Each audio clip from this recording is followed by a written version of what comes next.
semana respecto del año que se ha cumplido de la detención y desaparición de los compañeros normalistas. La exigencia de presentarlos con vida aún sigue vigente. Estamos ante un escenario mucho más complejo en donde las mentiras ya no son, nunca lo han sido, pero en este momento ya no son pues aceptadas entre la población. Ya no están ahí los medios de comunicación para seguir manipulando esta verdad. Ya no está la verdad histórica, Eddie. Estamos ante un nuevo escenario, me parece, que se abren pues el camino para exigir justicia, ¿no? Me parece que este año que estamos nosotros, digamos, en pie de lucha por la presentación con vida de nuestros compañeros detenidos desaparecidos, pues da lecciones y manda mensajes muy importantes al Estado, ¿no? Creo que ahora que han estado abriendo la investigación, que se hizo pública parte de la investigación, pues ya está claro, Eddie, que el ejército sí estuvo presente durante todo este proceso, que hay contradicciones y que además hay, por lo pronto, estas declaraciones que hay sujetos que dicen que fueron sacados mediante tortura. ¿Cómo ves tú a Ayotzinapa a un año, Eddie? Lo puede resumir el discurso de uno de los padres que ha agradecido a las tremendas manifestaciones de apoyo que ellos están sosteniendo en buena medida por el reconocimiento social a su lucha. Digamos, prácticamente en lo que tiene que ver con los ejes que pueden articular alguna demanda a nivel nacional en este momento es la aparición de los normalistas, la aparición con vida de los normalistas. Entonces, este se ha anunciado de manera muy importante organizaciones sociales de todo tipo, desde las organizaciones estudiantiles, sociedad civil, que lucha por los derechos humanos, amas de casa, algunos trabajadores conscientes, sindicatos, es decir, más allá de las diferencias, una de las demandas centrales del movimiento social a nivel nacional es esta, la presentación con vida de los detenidos desaparecidos y la justicia y el castigo a quienes cometieron estas desapariciones. Y a un año precisamente de esta conmemoración de estas desapariciones, pues queda más claro el papel que tuvo el Estado, que tuvo el Estado como tal, es decir, tanto el ejército como el Poder Judicial, las fuerzas de seguridad pública, en la represión a estos estudiantes. Y esto es, me parece, esto es uno de los datos más relevantes, es decir, a un año hay evidencias que demuestran que fue el Estado, y un Estado en complicidad con grupos de narcotraficantes que están jugando el papel de grupos paramilitares que actúan contra la lucha social de eso.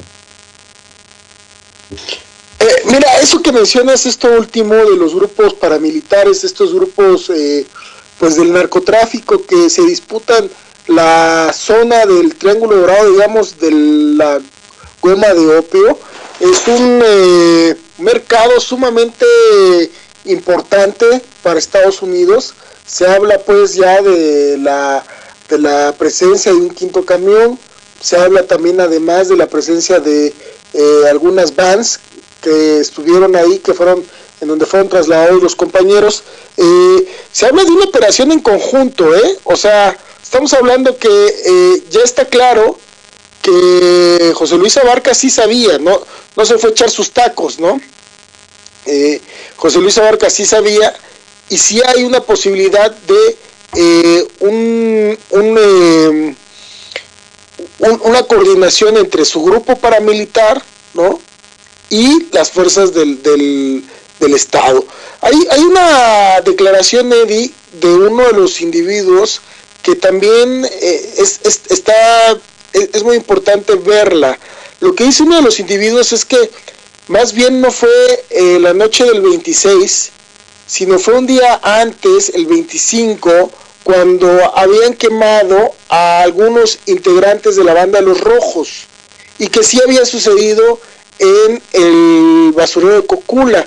No sé si tú supiste de esa declaración, pero me parece que también hay momentos que ya la propia verdad histórica lo que buscó tratar fue de encuadrar una versión para que a partir desde ahí el guión no se saliera de ninguna naturaleza, sin ver, digamos, las contradicciones en las cuales se caían, y a partir de ahí empezar a armar un rompecabezas que hasta la fecha pues no se ha podido resolver, justo en la medida en que permanecen en calidad de detenidos desaparecidos, porque sí fueron las fuerzas del orden quienes lo desaparecieron, eso le da esa calidad, y dos, porque no, o sea, la justicia no tiene pues los cuerpos, los cadáveres de los compañeros, y en esa medida pues aún están, pues en la medida que no están los cuerpos, pues sí es importante hacer ver que es muy probable que pues los compañeros no hayan muerto ese día. Ese es el punto, Eddie. Bueno, no es la única declaración que no coincide, por eso fue tan evidente para el grupo interdisciplinario que la investigación, bueno, que no hay tal investigación, o sea, hay un encubrimiento de parte de la PGR, porque ni siquiera hay coincidencia entre los presuntos culpables de a cuántos supuestamente se llevaron y cuántos quemaron. O sea, uno de los acusados dicen que nada más quemaron a 17 o a 14, ¿no? Sin embargo, en la conferencia de prensa de Murillo Karam, él dice que fueron todos los estudiantes. Y no es la única evidencia que muestra contradicciones respecto a la versión oficial. En esta misma semana, en la comparecencia del secretario de Gobernación, el secretario de Gobernación dice que no había estudiantes en el quinto camión, ¿no? Y por supuesto que los estudiantes que estuvieron ahí, que fueron testigos, que dan datos de la hora, por dónde corrieron, del chofer, las declaraciones del propio chofer, que están en manos de la Comisión de Derechos Humanos, no están integradas en la investigación, ¿no? Entonces, así, aún frente al legislativo, el secretario de Gobernación se sostiene. Bueno, eso nos da una idea de que la única palabra válida para que se va a sostener a toda costa va a ser la mentira histórica. Esto evidentemente, como hemos venido mencionando en el programa, en otros países debería ser objeto de un escándalo público y de acusar al procurador al ex procurador de encubrimiento y de falsedad. Entonces merecería cárcel, pero estamos precisamente en un estado que está encubriendo la propia responsabilidad oficial, César. Creo que sí, Eddie, creo que desde la perspectiva es que el hecho es que el Estado en cuanto tal no ha cubierto la demanda de justicia, porque las instituciones con las que cuenta son instituciones que carecen, digamos, de esta legitimidad, que carecen de este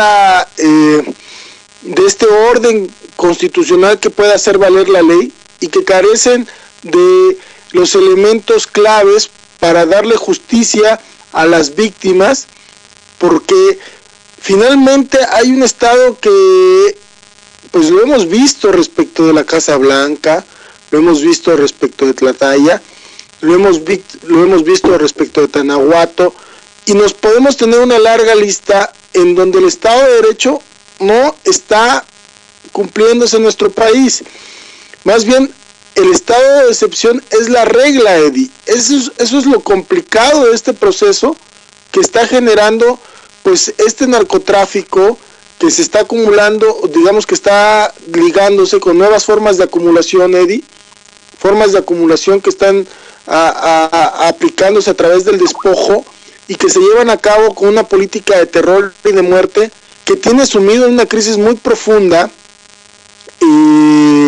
al estado de Guerrero. Una de las cosas, uno de los datos, Eddie, que no hay que dejar pasar, el presidente municipal que acaba de tomar posesión, iba a poder a Sidronio Covarrubias, si no mal recuerdo el apellido, que es el mismo que está acusado de fabricar el delito de secuestro a una persona que extorsionaba, José Luis Abarca, y lo iban a poner, Eddie, de el secretario de Seguridad Pública de Iguala. O sea, que el gobierno, el nuevo gobierno priista mantiene la estructura entera de lo que fue Guerreros Unidos, pero ahora bajo otros rostros. Sí, es decir, la misma estructura paramilitar narco que tiene el apoyo tanto del ejército como del gobierno federal se sigue manteniendo. Eso fue lo que chocó en Guerrero. En Guerrero chocó la lucha civil pacífica, la lucha de estudiantes organizados, con una estructura de dominio, una estructura de acumulación de capital y de dominio político precisamente basada en el terror y en el asesinato. Pero es una estructura que tiene sus bases precisamente en el Estado. O sea, estamos hablando de un Estado paralelo, o de un Estado que sostiene otra forma de Estado, ¿no? Entonces, mira, es muy interesante aquí lo que ha venido mencionando San Juana Martínez. Hace poco escribió un artículo en Sin embargo, en el que hablaba acerca de la manera burocrática en la que se manipula tanto la Procuradora General de la República y el presidente Peña Nieto, al manipular el dolor, al ser insensibles frente al dolor y la pérdida de los padres de los 43. Y a ella le recuerda a los juicios de los nazis, ¿no? Cómo había una insensibilidad, es decir, hay una inhumanización de los funcionarios, y esa inhumanización la hacen porque forman parte de una estructura de Estado. Entonces ellos ya no sienten empatía, ¿no? Entonces actúan por órdenes, ¿no? Entonces, muy interesante este artículo de San Juana Martínez, habrá que revisarlo. ¿Quieres cerrar con alguna conclusión, César? Sí, me parece que es muy importante ver que el apoyo de la sociedad civil, el apoyo de la ciudadanía, el apoyo de, digamos, todas aquellas conciencias que siguen buscando a los compañeros, se hizo ver de manera muy fraternal en las calles de prácticamente toda la República, y que creo que seguimos insistiendo, Eddie, que vivos se los llevaron, vivos los queremos, y que en verdad a mí me parece que no solo fue el Estado, sino que sigue siendo el Estado. Bueno, muchas gracias, César. Vámonos a otro corte musical y regresamos con el discurso del presidente Castro en el 70 aniversario de fundación de la ONU.